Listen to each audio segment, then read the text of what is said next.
Member of Sherith Israel since 2010.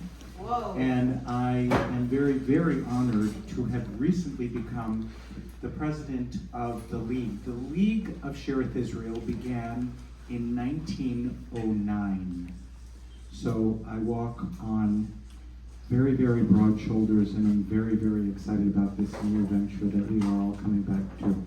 We have not had a League event since 2019, so pre-pandemic. This is our first, and we are more than honored to have all of you here today. And I would like to introduce our rabbinic intern here at Sherith Israel, Mr. Roberto Levi, who will introduce our program this afternoon.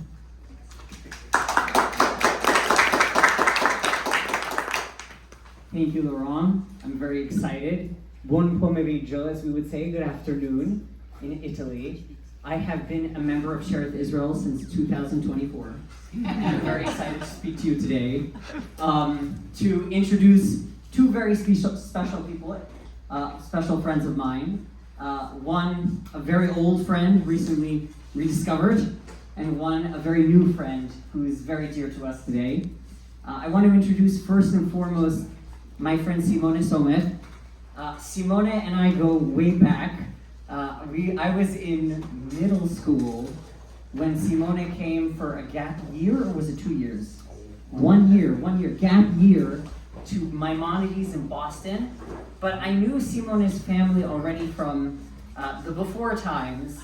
My family was a rabbinic family in Italy at the same time that his family was a rabbinic family in Italy. Simone's father is Rav Sommer, who is the chief rabbi of Turin, and also was in New York for some time. And in the 1990s, some of you might remember, he used to frequent Sherith Israel. And he's probably, I think it's fair to say, the most learned rabbi on the Italian peninsula. He's written many books, and you can find them in your local Italian Judaica store. So good reading. You might need a dictionary, but they're very worthwhile. As for Simone, he's a pretty big shot now. He's a journalist. He is the adjunct professor, and he's an adjunct professor in the Department of Speech and Communication at Truro University. Recently, Truro University, I understand, as it was Truro College, and now they're at university, so it's very exciting. And the content marketing manager for the US market at Skit AI, an industry-leading tech company developing conversational voice artificial intelligence. He's also written a lot of articles and books, and you can find all of Simone's stuff on the wonderful internet. You might need a dictionary for some of it though. Unless you are, of course, planning on taking our next Sherith Israel League event, which will be a intensive seminar in Italian in Tuscany at a winery,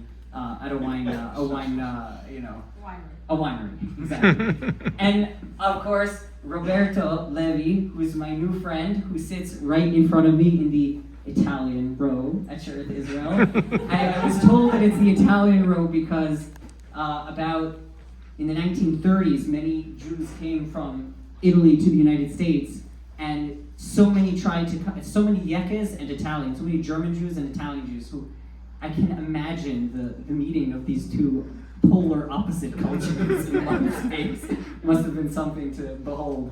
And they had to add 2 whole rows to the synagogue. So those 2 front rows, when you see in the main sanctuary, if you'll get a chance later, that was way earlier? All right, well, it's a good story. But regardless, so Dr. Levi sits in front of me, and I was so excited to meet someone from the Italia, what the rabbis call the Island of Divine Dew, that lovely place that all of us who end up can never seem to escape. And his history, which I think needs no introduction because we're gonna hear so much of it today through Simone's voice, through his skill as a journalist and as an interpreter. We're gonna take out that story and really examine it and see not only the story of a lost culture, but also a story of a reborn culture and a culture that endures today, and also of an amazing individual who we're all so blessed to have in our lives. Without further ado, Dr. Roberto Levi and Simone Sommer.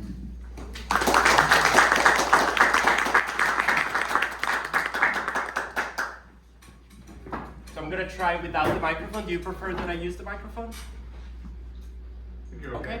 Okay, so it's an honor. Thank you for having me. It's an honor for me to have this conversation with our special guest today at Sherit Israel. So thank you all for joining us. Our guest today is Dr. Roberto Levi, a member of this congregation and a distinguished professor of pharmacology at Cornell here in New York. He's originally from Italy, where he and his family survived the Holocaust almost 80 years ago.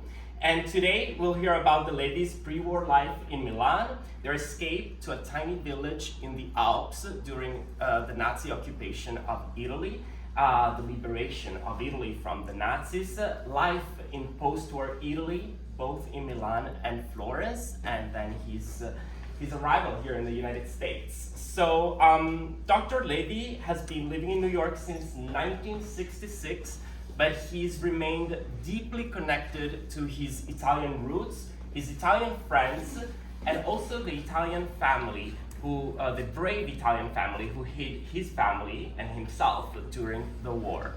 So let's start with a very easy question. Tell me about your connection to this congregation, to this community, Sherit Israel. I try to speak without the microphone if you prefer. Can you hear me all? Yes. Okay. So I think the connection with Sherit Israel started really in 1946 when I was a teenager in Milan, and I remember my parents inviting for lunch a couple of friends of theirs. One was Giuseppe Calabi, and the other one was Fausto Pitigliani. And they were both members of the Sephardic synagogue, of the Sherit Israel. And during the lunch, we talked about they were talking about how beautiful the services were, how interesting the people of the congregation were. And that was the first time I ever heard of Sherit Israel. So when I came to New York in 1966, I was living on the east side. It was easier to go to Park East Synagogue, and so that's where I started. But my parents came to visit in 1968, and 2 years later, and for Friday evening we came here, and they enjoyed it very much, and they said, that's where you should come. Here I am. Speaking of, oh, sorry.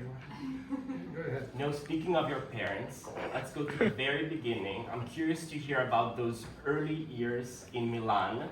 I know your father was the general manager of San Pellegrino. Tell me about those first years of your life. Yes, San Pellegrino, my father started working at San Pellegrino in 1934, the year I was born. So it has been very important in my life at the beginning. I used to go to visit my father at the factory, learn how they bottle water and they make it fizzy. But the most important fact of San Pellegrino was the fact that there was one employee who was actually the one who managed to hit us for 2 years during the war. And he was working in Milan. Milan had been bombed seriously, so many people, the ones that could possibly leave Milan, left, and to try to avoid being bombed. And we, in 1942 actually, we went outside of Milan. My grandparents had a house, sort of a country house that was 40 kilometers out of Milan, so very, very, and we were there, a place called Tradate, and there were several Jews there, including Sally Meyer, who was the owner of a major paper factory, and he survived the Holocaust. He became the president of the Jewish community in Milan, and there is a Jewish school named after him now. And I think that you know about it. Yeah. And so San Pellegrino was a source of not only they continued paying the salary to my father even though we were away in hiding. And Luigi Mosca, who was the person who hid us, was actually coming back and forth. He was working in Milan and coming on the weekends, was coming, brought us the money, food stamps. Of course, we were living under another name. We couldn't possibly live under the name Levi. So, so they were extremely good, I should say, the San Pellegrino factory. But particularly the Moscas, Lino Mosca and his wife, who were the ones who actually provided us, found us a house where we were living. And so they saved us, and years later, they were recognized by the Yad Vashem. Yes, and we'll get to it. I want to hear about your father a little bit. What kind of person was he, and what was his connection, relationship with the Jewish community there in Milan? Well, my father was very Jewish. He had been educated by a rabbi by the name of Alessandro D'Afano, who was a relatively famous rabbi in Italy, and actually the school that I went to was named after him. It was the D'Afano school in Milan, before it became the Sali Maria school. So my father was very interested in Hebraism. It was his father too. My grandfather on the paternal side was from Emilia-Romagna, and he had several members of their family. There was a senator in Alcester who actually was member of the Italian government. There were some relatives that converted to the Catholicism, and I know absolutely nothing about them because they were totally excluded. And my father was asked, "Do you have any parents? Any relatives by name Levi?" He says, "Only one in Israel." Okay. Classical response. Who was his brother who had made Aliyah, yes. Right? My question, did you or your father, did you go to synagogue in Milan? Yeah, we used to go quite often, not every Saturday, but definitely for the holidays. I used to accompany him washing the hands of the Kohanim. That was a very interesting thing. I never done it here, so I miss it. Maybe whoever back hears me. Okay. It's a play. But he was sitting on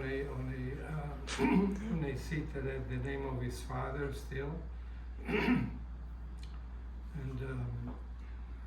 right now I'm sitting on a site that has my name near Alex's name. So. And this was the synagogue in Via della Guastalla, right? Which is very central, quite not too far from the Duomo. Yes. Which you told me was bombed during World War II. Totally destroyed during the war. So after the war, the synagogue, the Jewish synagogue, was housed in an old fascist home, it was a very large room that served both as a synagogue and a place where the refugees from Eastern Europe would come and for a few nights before going either to the US or South America, or mostly to Israel, trying to go to Israel. We mentioned your brother. Did your father ever think about, sorry, your uncle, I apologize, your uncle, did your father ever consider making Aliyah?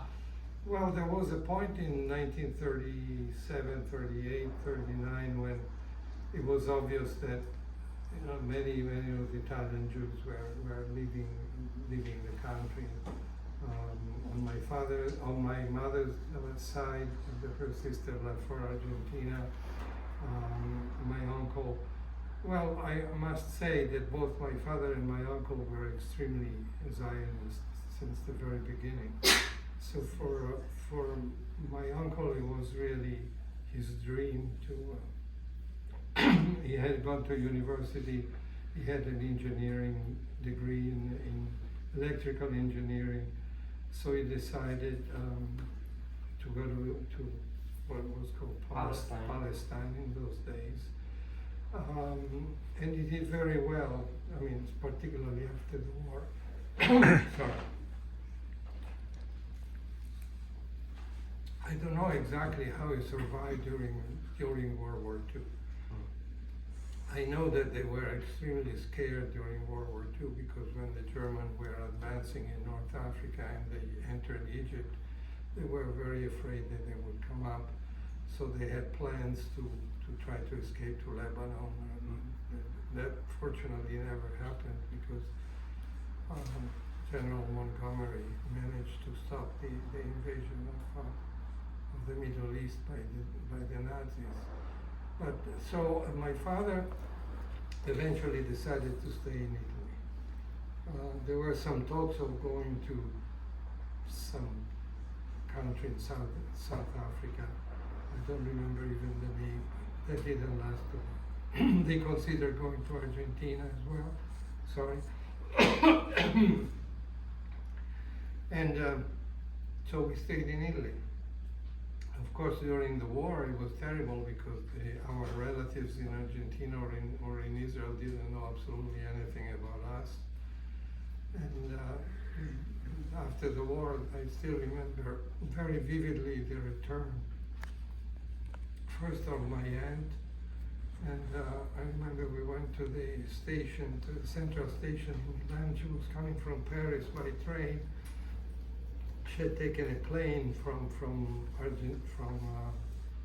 Buenos Aires to Paris that took, I don't know, 36 hours, something like that. There were propeller planes, and then she took the train, and it was the summer of '46, and my grandparents were still alive. It was a very, very emotional. Very moving moment to reconnect. Yes.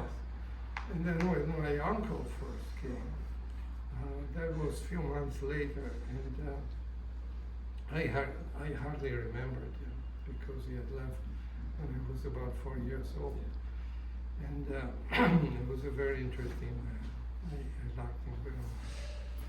So in 1938, the fascist government in Italy promulgated these racial laws, which de facto excluded Jewish people from a lot of the public sphere. They were barred from doing certain jobs, and also everyone who was attending public schools or public universities was forced to leave. You were too young to be in school yet, but your sister was already in school. Yeah, my sister was 5 years older. She was already in public school, and she was one day suddenly she said, she tried to go to school and the doors were closed for Jews. So fortunately, there were enough Jews in Milan to organize a school that started from, there was no kindergarten, it was just from first grade all the way up to the end of the high school. Were the teachers Jewish teachers Of that course, they had did. to leave the public schools? Yeah, they were leaving the public schools, and so the school was excellent. We had the top of the screen, really, in terms of. And what happened? I continued after the war. I continued to the same school, and had a wonderful time. And when my father moved to Florence, the whole family moved to Florence. I'm sorry.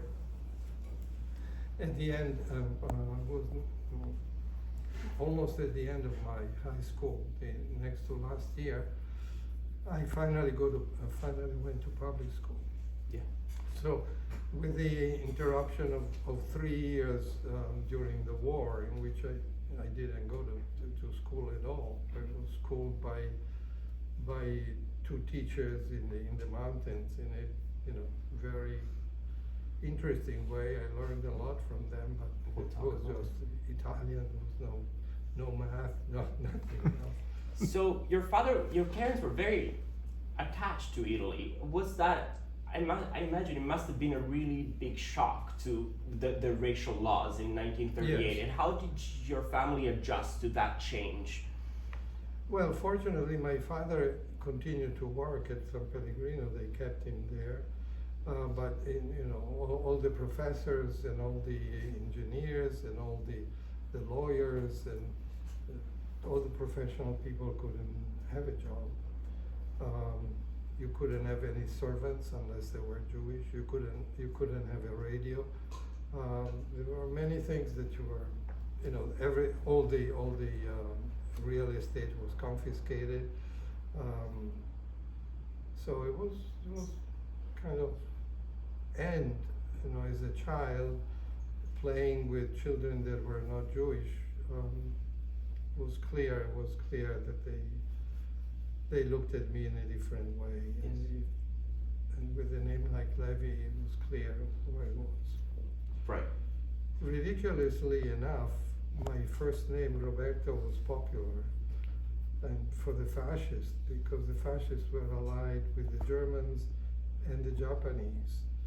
And so my name was Rome, Berlin, Tokyo. So I was popular. I remember I was going to a gym, and when they heard Roberto, they said, "Oh yes, the gym was not Jewish." Roberto, of course, Rome, Berlin, Tokyo. Of course, that's exactly what I wanted to hear. So it's 43, and you were only, so the Germans, the Nazi regime occupies northern and central Italy, and it Yes. becomes clear to your parents that it's not safe anymore to just live in your house. Yeah, in we Milan. were living in this little town, Tradate.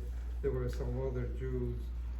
Some of them, unfortunately, were taken to Auschwitz, including the Rabbi Castel Bolognese, who was a very good friend of my father, and he was taken from Tradate, where we were, and we never heard anything out about him after that. So there had been a major incident where the Nazis killed several families of Italian Jews in an area near where we were in hiding. They actually drowned them in one of the lakes of northern Italy. And when the news spread out, I remember my mother telling my father, we have to get out of here. So we thought of going to Switzerland, where many northern Jews went to. It was not possible. And then finally, this opportunity happened. Thanks to Lino Mosca of San Pellegrino, who was this colleague of your father. Yes. And he arranged your escape. You escaped We to escaped, Val yes. Mosca, this tiny village in the Alps, which we'll talk about in a second. But tell me about that escape, because you were only 9 years old, but you have very vivid memories of that trip. It was a very interesting trip because we tried we left very early in the morning. It might have been 4 or 5 in the morning, and we tried to take as many trains as possible to go to this place. It was during the war, so the trains already were kind of rare and scarce. So we took a list, 1, 2, 3, 4 trains, different trains, and we sat in different cars, because we didn't want to sit together and let people know. And there was a story that my sister always reminds me. It says, "Do you remember that we there wasn't much food, so we tried to bring some food with us. And among this food there was a very stinky piece of cheese, and we left a sort of a trail of this cheese smell. And thinking retrospectively, when I speak to my sister, it says, "Remember, it was early October." It says, "Remember the trail of cheese?" But we still had some cheese left when we get to Valmosca. Valmosca was far away. There was no public transportation, so there was a little electric train It took us about 4 kilometers from there, and then we walked. And we had some suitcases. Some of the women, of the local women, came to help us. It was a women's society, because basically it was so poor that all the men were out of the country working and had been blocked outside because of the war.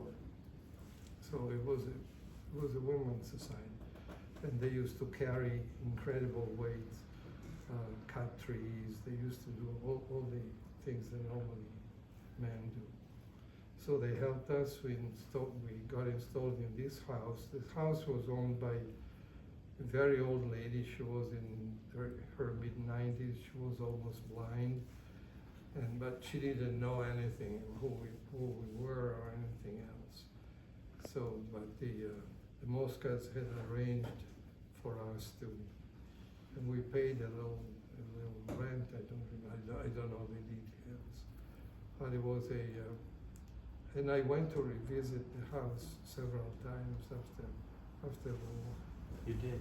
Yeah. So we must imagine this very tiny and quite isolated village in a higher valley in the Alps near the town of Biella, Yes, and also, which is in Piedmont. And you said something to me the other day. You told me it would have been impossible. It was less than 100 people living in this town, and you said it would have been impossible to hide a family without the tacit agreement of the entire population. Yes, there were at least a couple of people that knew who we were. One was a neighbor.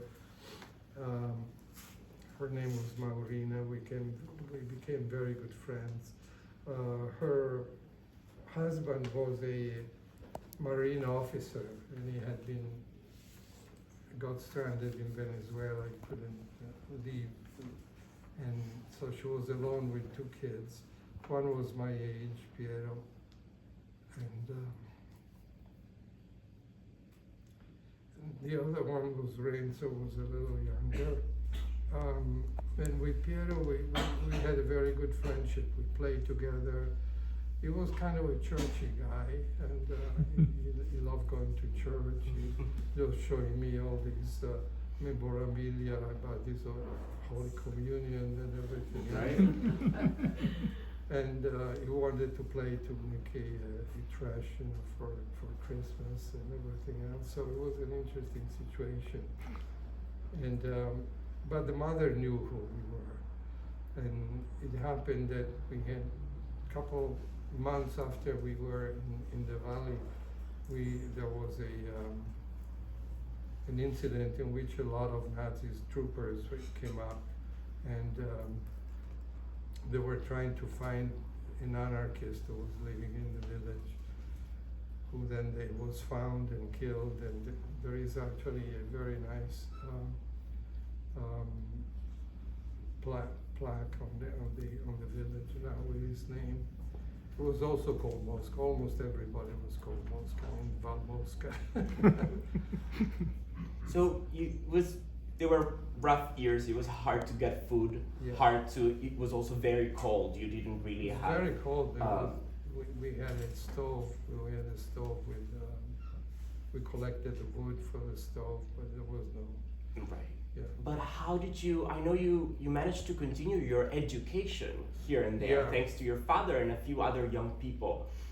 Yeah, my father was teaching me Hebrew, a little bit English, and a little bit of French, and then these 2 sisters, they taught me Italian, poetry mostly, no Latin, no Greek. That came afterwards. Later.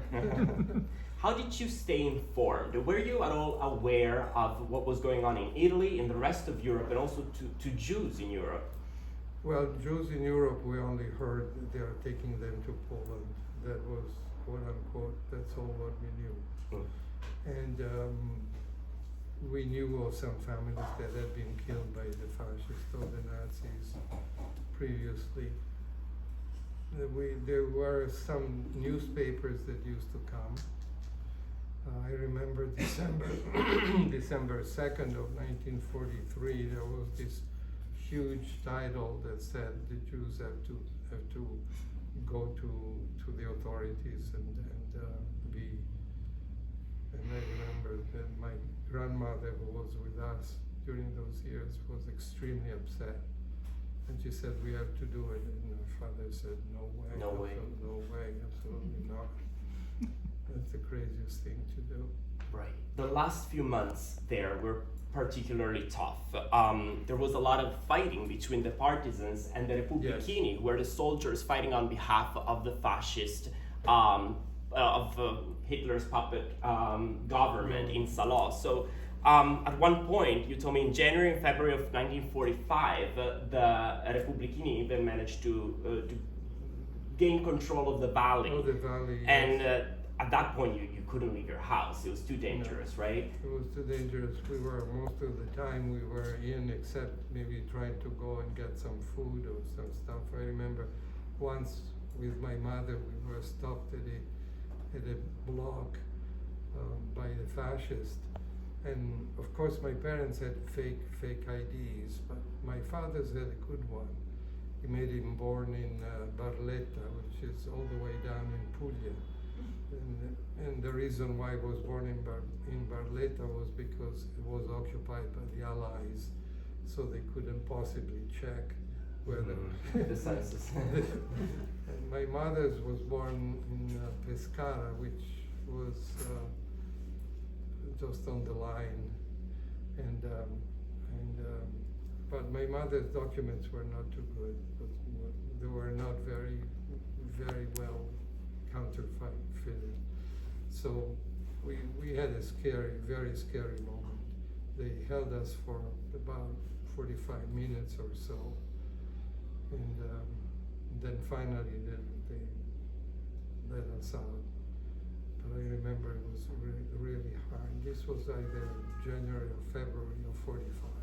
And how did you learn that Italy had been liberated? Was it through the radio? Well, yes, we mostly listened to Radio London. There was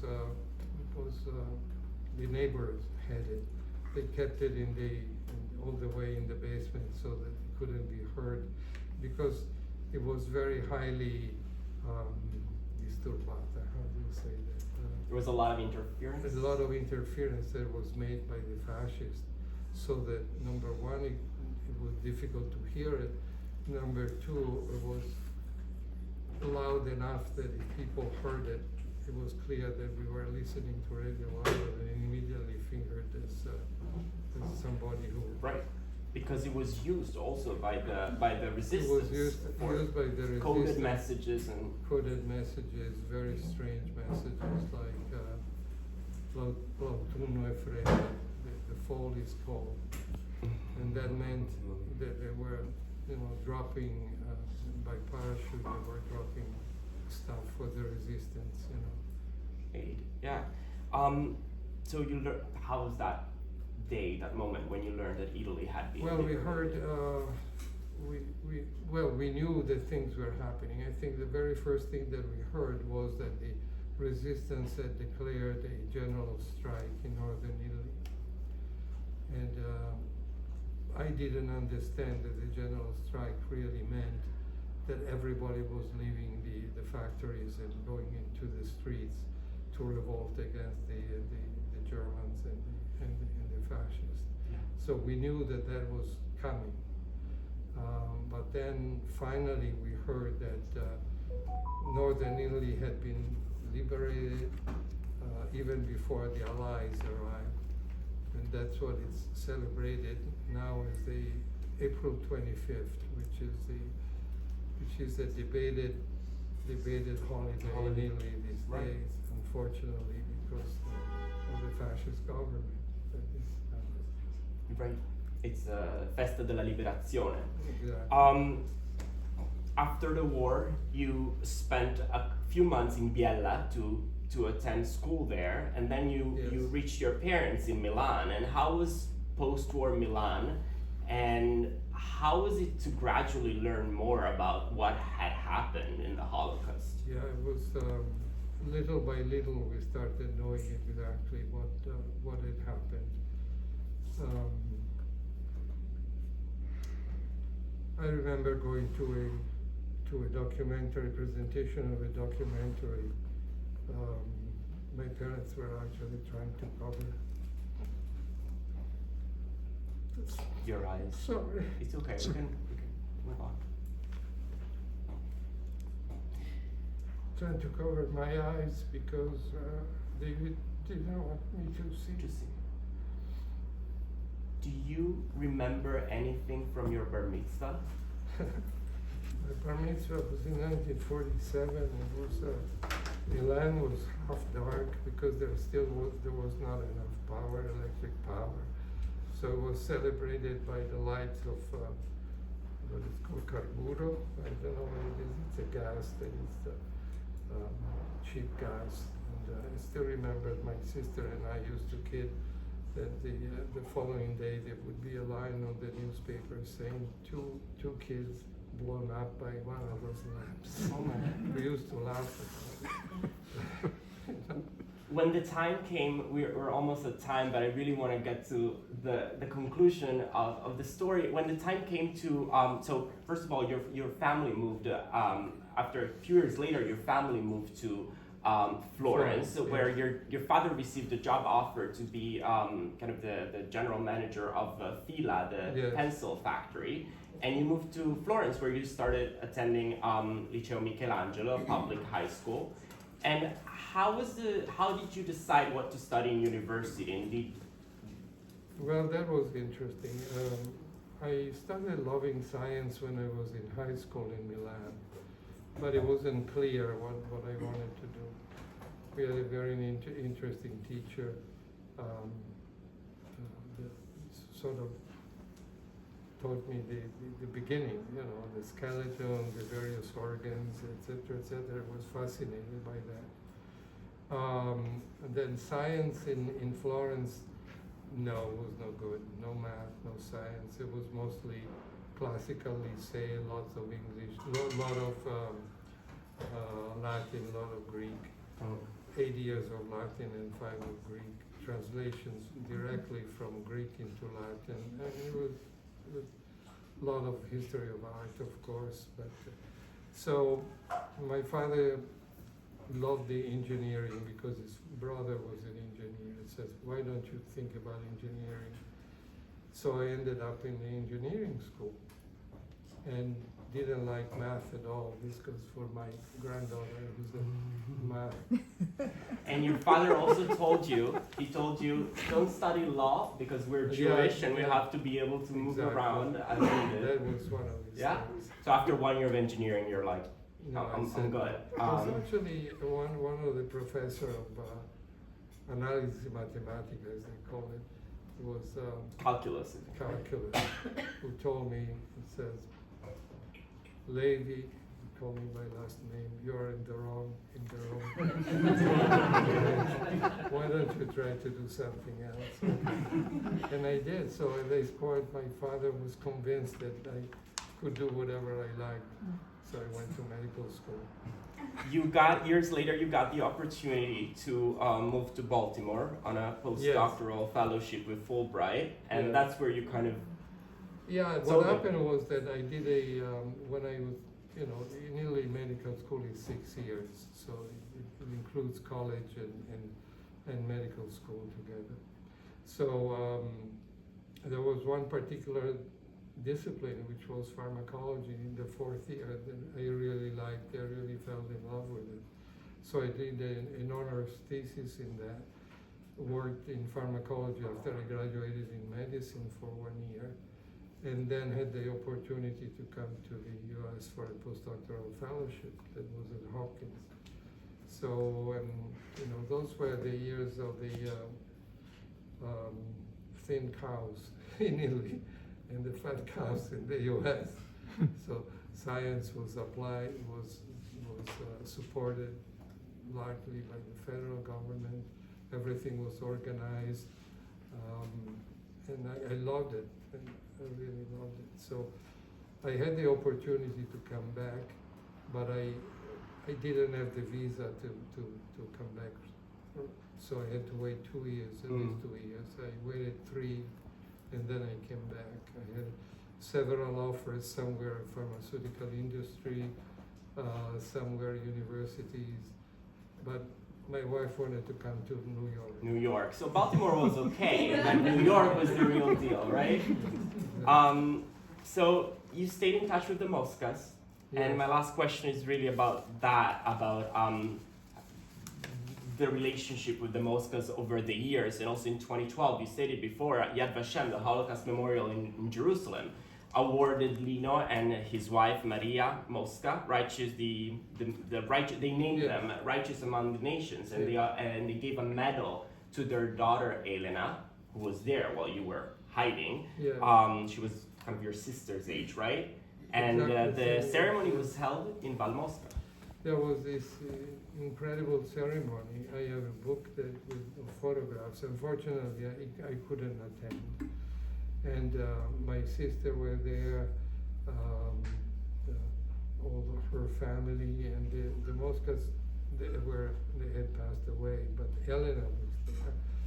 And the ceremony was held in this little church, San Biagio, which is the one where I used to go and make believe to blend in. To blend in, exactly. I never served mass. I wouldn't know how to do it. But anyway, so there was a beautiful ceremony.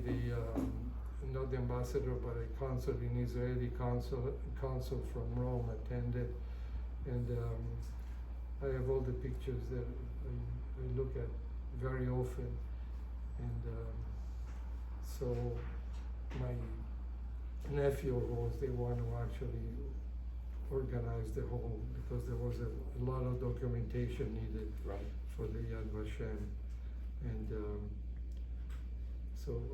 and then I continued talking to Elena. Elena was in poor health. She became almost completely blind, but we still talked on the phone, and she had a very nice spirit. You know, she was a valet, as in the local dialect. She was belonging to the valley. She was a valley person, and eventually she was so ill that she was taken by a nephew to live with them, and I'm still in touch with the nephew. With the nephew. Yes. Beautiful. So thank you so much for taking the time to share a small sliver of your story today with us, and I think we can all shoot. We don't have time for questions, right? We can ask. We can have a couple of questions. Okay. So, do we have any questions for Dr. Levi? Please. Hi, Roberto. Did you participate in the Shoah videos in the 1990s? Did you tell your story to the USC Shoah Foundation? No, actually, I should have. I remember flying once to the West Coast, and I was reading a Primo Levi book, and there was a woman sitting next to me that was interested, and she said, "What are you reading?" I told her what I was reading. She was from Yale, and she said, "You should definitely make a deposition for Yale, etc." She gave me the address and all the information. But unfortunately, science is a tough business. And there is very little time for other things. So I never did. I should have. Well, we'll speak of that again, since it's obviously not too late. Was another question here? No. Okay. So thank you very much.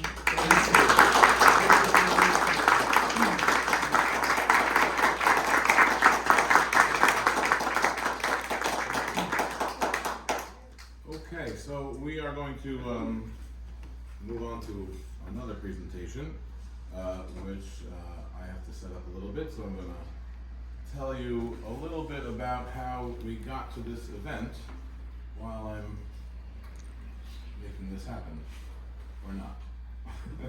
So before the pandemic, I had conceived of a series of events that would that would highlight the heritage of Shearith Israel.